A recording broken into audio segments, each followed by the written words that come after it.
What's up everyone, welcome back to the channel and welcome to a video I've been waiting to do for quite a while now. Today I'm heading to my friends at Bavaria Kista in order to check out the brand new M3 and M4. I know everybody on YouTube already has quite a few videos on these two cars, but in today's film I'm gonna try and tell you some of the secrets of these two new models. Some of the things that people don't really talk about. So in today's video we're gonna review the specs of two quite different cars. We're going to talk about S58 engine improvements.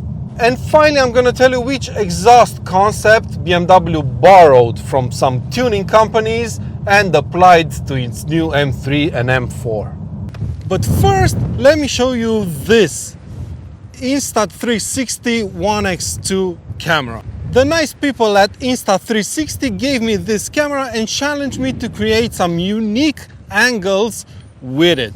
Obviously, as the name suggests, this camera captures 360-degree video. So basically, no matter how you hold it, it's gonna capture everything that's going on around it. The biggest advantage to using this camera, beside the quite cool footage you can get with it, is that you don't have to think about framing the shot before shooting. No, you just press record, do your thing, and then you frame the shots as you want in post-production. And that's really helpful, especially for me, because I'm a one-man show YouTube channel basically.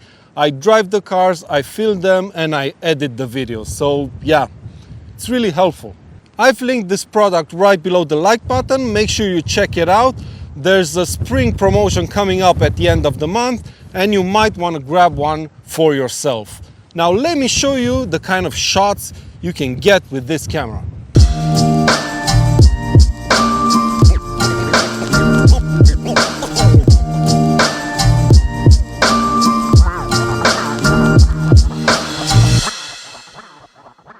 So here we are, I finally get to see these two cars in real life, and this is quite a good opportunity to see what a car with a higher spec looks like, this one, versus a more basic spec like that one. Both are competition models of course, but this one has the carbon pack fiber with the cool seats, the carbon brakes and everything, a frozen white paint job, while this one has the standard brakes, different kind of wheels, and standard interior. First things first, both of these cars are competition models. Rear-wheel drive, 510 horsepower, adaptive M suspension, and ZF 8-speed torque converter automatics as standard.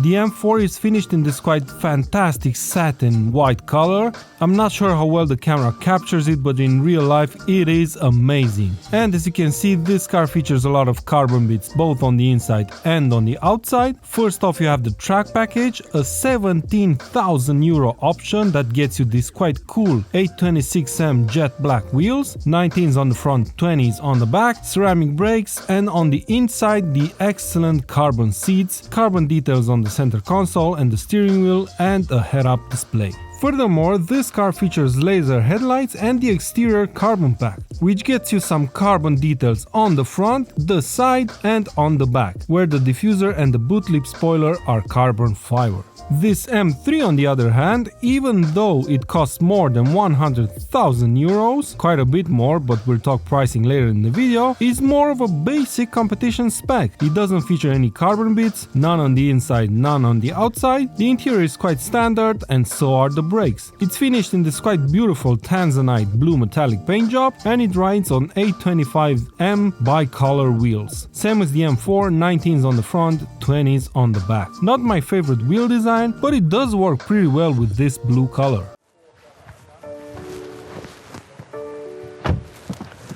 Now I know design is subjective, but there are a few elements on this car that don't really make sense to me. Now I don't really mind the grille too much, it is what it is, but there's that shape just below it and to the sides that makes the car look like it's smiling, but the grille makes it really sad on the other hand, and I don't think those match up very well if you ask me.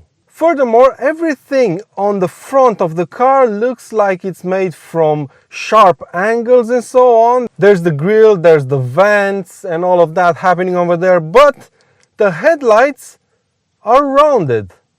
And I don't really think they mix very well together, if you ask me. But then again, I'm no design expert. Look at me how I'm dressed, so there you go. That's just my thoughts on it. Now on the side, I don't really get why they painted the side skirts and a bit on top of the side skirts in black, because that just makes the car look like it's sitting much higher than it actually is. And I don't really like the side sills or vents that they have on the front bumpers. I don't really get that. It looks very cheap because it's plastic and it's fake, so I don't know why it's there. But I do love the wheels on the M4 compared to those on the M3. I think these on the M4 look exceptionally well, especially with this frozen paint job. But on the back, I think the design is absolutely exceptional, super aggressive. That diffuser is awesome. Those enlarged tailpipes, real ones may I add, they look absolutely stunning. From the back, this looks very, very aggressive. I really like the car from the back. Now let me show you around this interior, and then we're gonna jump into the M3 and talk about the secrets of the M3 and M4 generation and what S55 problems these new cars fix.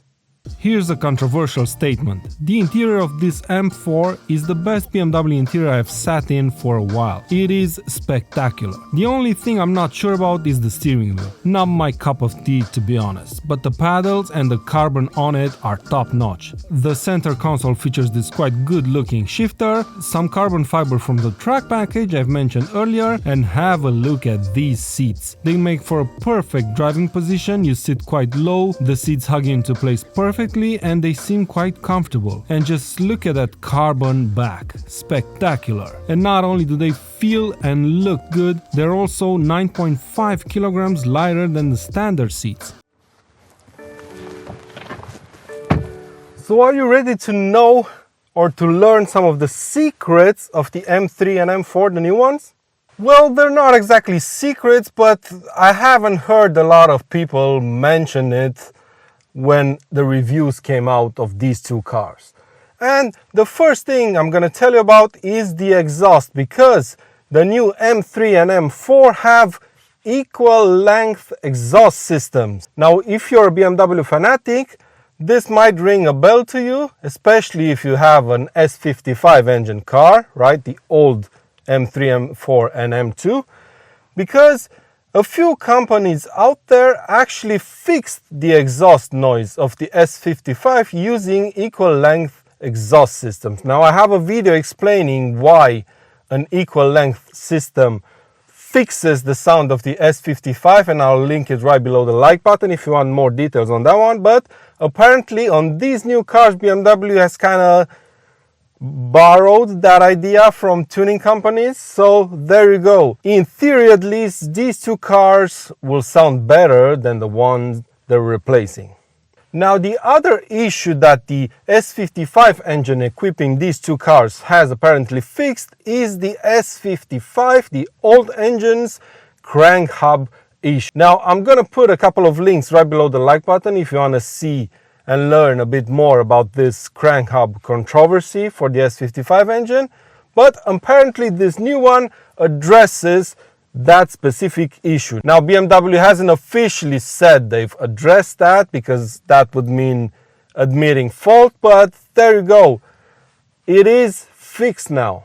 And speaking of the S55 engine, you already know by now that it produces 480 horsepower in the base variant and 510 in the competition, and there's no real mechanical differences between the two specs of the engine.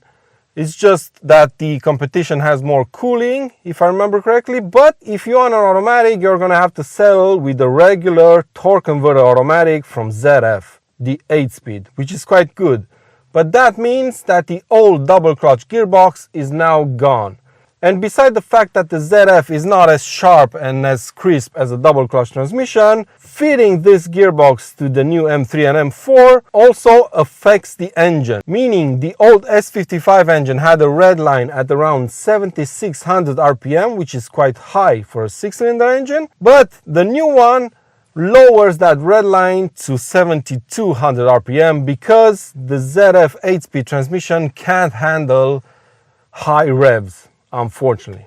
Now I know that's not a big issue, but if you count all the other small issues I've mentioned and put them together, it kind of adds up. Now, after sitting inside the M4, I must say that this interior is a bit of a letdown. First off, it's all black and there's really nothing in here that tells you you're sitting in something a bit more special. The steering wheel looks pretty much like the standard 3 Series one, the paddles aren't as nice as the ones in the M4, and the seats, even though they seem quite comfortable, are nothing special really. So before I tell you the pricing and my final thoughts, let me quickly tell you some of the cool things about the new driving modes that the M3 and M4 inherited from their bigger brothers. 3 things caught my eye. You can now turn off the fake noise that's pumped through the speakers of the car, you can turn off auto bleep if you have a manual transmission car, and finally you can configure how hard you want the braking to be. And that's because these 2 cars feature what is called braking by wire, meaning that there's no direct connection between the brake pedal and the actual brakes. Now how about that Insta360 One X2 camera, huh? Did you enjoy that intro shot sequence? That was pretty easy to film actually. I think I'm barely scratching the surface of what this camera is capable of. So make sure you check the links down below in the description, below the like button. Maybe you can get one for yourself. The spring promotionals are coming very soon, so check the links down below. Now, back to the M3 and M4. And I'm looking at my phone right now because I have the pricing here for these 2 cars. And yeah, you're not gonna believe this. But first things first, before we go into pricing and my final thoughts on these 2 cars, I forgot to tell you that there's a touring version coming. Yep, that's quite exciting news because quite a lot of BMW fans requested this, and finally BMW themselves said, okay, we'll give you a touring version. But there's a few caveats. First off, the touring version will only be available as an all-wheel drive car with an automatic transmission. It is what it is, but the one good news, if you don't enjoy the current design of the M3, is the fact that the touring is only supposed to come out in an LCI form, which is facelift in BMW terms. So there's a slight chance that the M3 touring is gonna have a different design, but don't expect something radically different because that's not gonna happen. Now, my final thoughts about these 2 cars. Well, they're actually quite interesting. And if I really had to buy one, I would choose the M3. I think it's the better looking one, but I would spec it like the M4 you've just seen. I think the M4 is just that bit more special, and when you jump inside, you actually feel like it's a huge step up from the previous car, both in terms of quality and everything else. It's just fantastic on the inside. However, there's one big problem. The pricing. Remember when I said earlier that the M3 costs more than 100,000 euros? Well, to be precise, it costs 112,000 euros. And as you could see, it was quite in a basic spec, at least on the inside. No carbon, no fancy paddles, nothing. Just a regular standard M3 interior. But let me tell you how much that M4, that particular model, costs. Are you sitting down for this? Are you sure? That car costs 131,000 euros. And I'll make sure to show the spec sheets of the 2 cars on screen right now, because when I filmed the X6M video and I told people that it costs 160,000 euros, they said I was lying basically. There's no way a BMW can cost that. Well, There you go. Here are the spec sheets of the two cars with all the options spec'd on them. So there you go. So yeah, I'm a bit shocked at those prices. And I also browsed a couple of ad websites where people list their cars for sale in Sweden. And very quickly in the first 5 minutes, I found a couple of M5 LCI competition models for roughly the same price. So I don't know, all in all, it's a 25% price increase from the old car, and according to BMW Sweden, it's not necessarily a price increase, but it's also BMW worldwide trying to get the pricing of its cars in Europe kind of at the same level, and apparently Sweden's prices were lower, or at least that's what I understood. Anyway, let me know what you think about the new M3 and M4 and their price tags in the comment section down below.